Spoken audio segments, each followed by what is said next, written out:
welcome back. We're here with some guy named Rob. Hi, Jasmine. How have you been? I've been good. It's good to see you again. I love the drive here is absolutely beautiful. It is, especially this time of year. Especially as everything's in bloom. Yeah. Yeah. All right. So you're still working on your albums Yes. that you were talking about last time? Yes, I'm still working on them, recording, getting new ideas, and even kind of jotting out what a play might look like with all these different characters. So that would be exciting. I know. I don't know. It's still fresh, but we'll see what happens. Yeah, absolutely.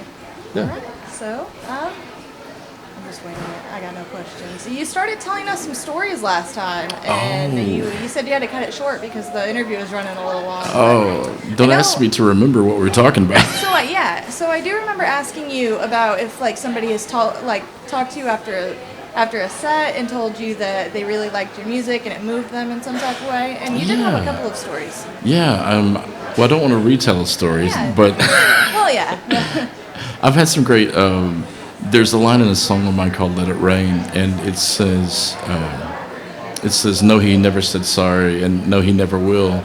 Come on, love, it's time to let it go." Yeah. And I've always been really surprised how well that resonates with people. Mm-hmm. Yeah, apparently there's just a lot of jerks out there who have hurt, and so there's a lot of need of forgiveness and letting go, and so I think that's kind of a universal theme that people surprisingly will be like, "Oh, I love that song. I love it for that reason." Okay. Yeah. It's anytime people pay attention to the lyrics, it's a blessing to me. Do you think sometimes when you write songs that it's meant for other people to hear, that maybe it wasn't specific to you, that you were meant to share? I think that goes both ways. I think sometimes I write songs that are not meant for people to hear. I think I just put them in my archives and I pull them out and I play them for myself, and it's like a healing therapy process. Yeah. And then there's sometimes where,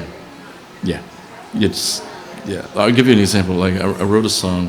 This is a fun story. My wife's sitting over here.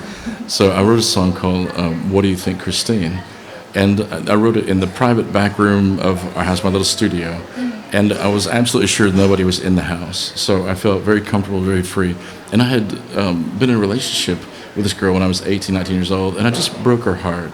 And at all this time later, this was years and years later, I just thought, I just want to say I'm sorry. So I wrote this song to say I was sorry.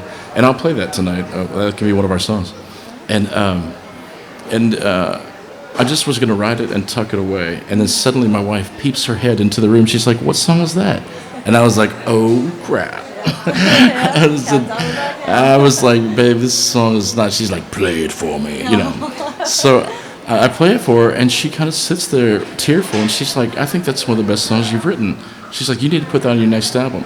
And that's one of those songs that never would have found the light of day had it not been for just me being married to an amazing woman who wasn't jealous at all. She was like, she could see that this was a healing process for me. And she's like, "I don't think you're the only person who would look back on a past relationship and say, oh, I wish I could tell that person I'm sorry and I hope they're happy."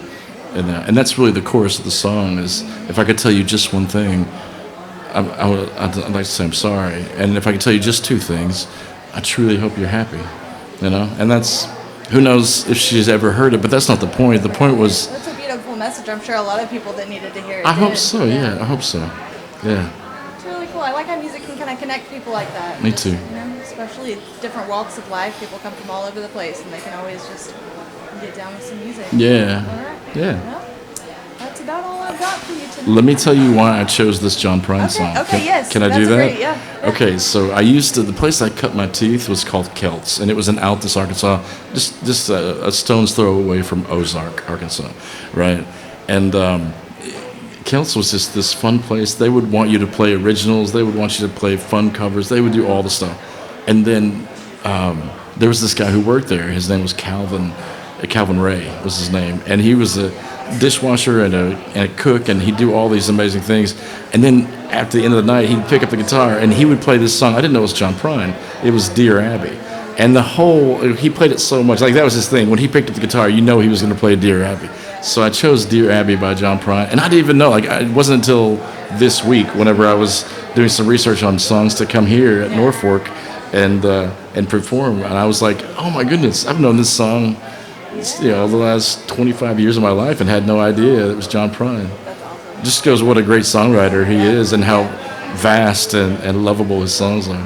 Yeah, yeah, so versatile. Yeah. Oh yeah, for sure. So you guys want to hear Dear Abby? Yeah. Oh, absolutely. We're ready to. Yeah, we're All ready right. to let you take it away. Let's do it. Yep. Thank you, Jasmine. Thank you. Thank you, Norfork Brewing Company.